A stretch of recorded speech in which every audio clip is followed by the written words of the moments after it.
السلام علیکم 10 فیکٹس میں خوش آمدید۔ آج کی اس ویڈیو میں ہم آپ کو بتائیں گے کہ بیت المقدس مسلمانوں کے لیے کیوں اہم ہے، اسے انبیاء کی سرزمین کیوں کہا جاتا ہے، کون کون سے انبیاء یہاں پر قیام پذیر رہے، وہ جگہ جہاں سے حضرت عیسیٰ علیہ السلام کو زندہ آسمان کی طرف اٹھایا گیا۔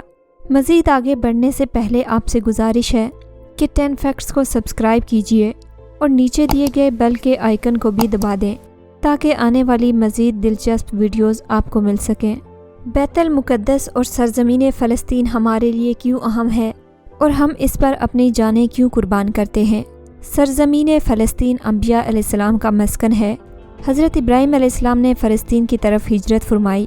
اللہ تبارک و تعالیٰ نے قوم لوط پر جب عذاب نازل کیا تو حضرت لوط علیہ السلام کو اسی جانب نجات فرمائی۔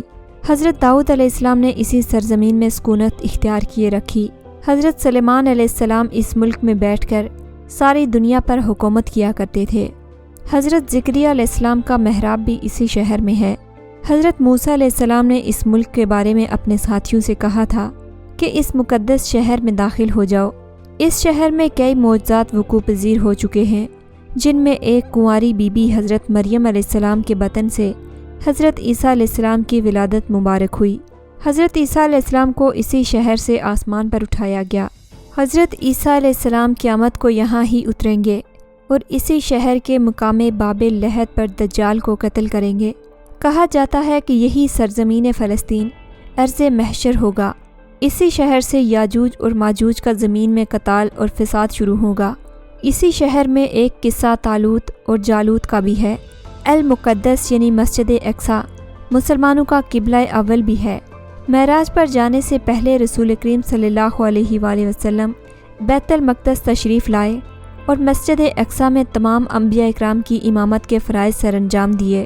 پھر یہیں سے آسمان کی جانب براق پر آسمان پر رب کریم سے ملاقات کے لیے تشریف لے گئے۔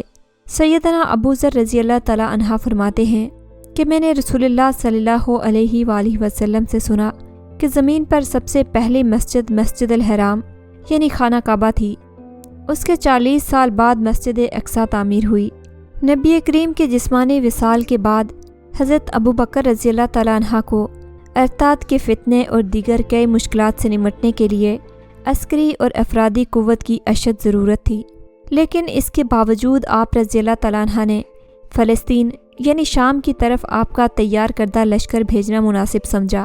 اسلام کے سنہری دور فاروقی میں دنیا بھر کی فتوحات کو چھوڑ کر محض بیت المقدس کی فتح کے لیے حضرت عمر بن خطاب رضی اللہ تعالیٰ عنہ کا خود چل کر جانا اور یہاں نماز ادا کرنا اس شہر کے تقدس اور عظمت کو اجاگر کرتا ہے۔ دوسری بار معراج کی رات بروز جمعہ 27 رجب 583 ہجری کو مسلمانوں کے سپہ سالار صلاح الدین ایوبی کے ہاتھوں اس شہر کا دوبارہ فتح ہونا بھی ایک نشانی ہے۔ بیت المقدس کا نام پہلے قدس تھا، قرآن نازل ہوا تو اس کے بعد اس کا نام مسجد اقصی رکھ دیا گیا۔ قدس اس شہر کی تقدیس کی وجہ سے ہے جو اسے دوسرے شہروں سے ممتاز کرتی ہے۔ اس شہر کے اصول اور اسے رومیوں کے جبر و استبداد سے بچانے کے لیے 5000 صحابہ اکرام رضی اللہ تعالیٰ عنہ نے جام شہادت نوش کیا اور شہادت کا باب آج بھی بند نہیں ہوا۔ یہ شہر اسی طرح شہیدوں کا شہر بھی ہے۔ مسجد اقصی اور بلاد شام کی اہمیت بالکل حرمین شریفین جیسی ہے۔ مسجد اقصی کی عظمت کا اندازہ اس بات سے بھی لگایا جا سکتا ہے کہ یہاں پڑھی جانے والی ہر نماز کا ثواب 500 گنا زیادہ ہے۔ حضرت سلیمان علیہ السلام نے بیت المقدس کی مسجد کو سنگ مرمر، ہیروں، موتیوں اور یاقوتوں سے بنوایا اور بیت المقدس کے گنبد کے سرے پر سرخ گندک کا انتظام کیا جس کی روشنی کئی میلوں تک پہنچتی تھی۔ حضرت آدم علیہ السلام سے لے کر حضرت موسیٰ علیہ السلام تک کعبہ بیت اللہ شریف ہی قبلہ رہا۔ پھر حضرت موسیٰ علیہ السلام سے لے کر حضرت سیدنا عیسیٰ علیہ السلام تک بیت المقدس قبلہ رہا۔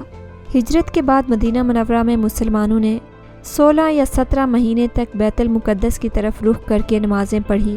ہجرت سے 1 سال 5.5 مہینے بعد 15ویں رجب پیر کے دن مسجد بنی سلمہ میں نماز ظہر کے درمیان قبلے کی تبدیلی ہوئی اور ہم اس پر اپنی جانیں کیوں قربان کرتے ہیں۔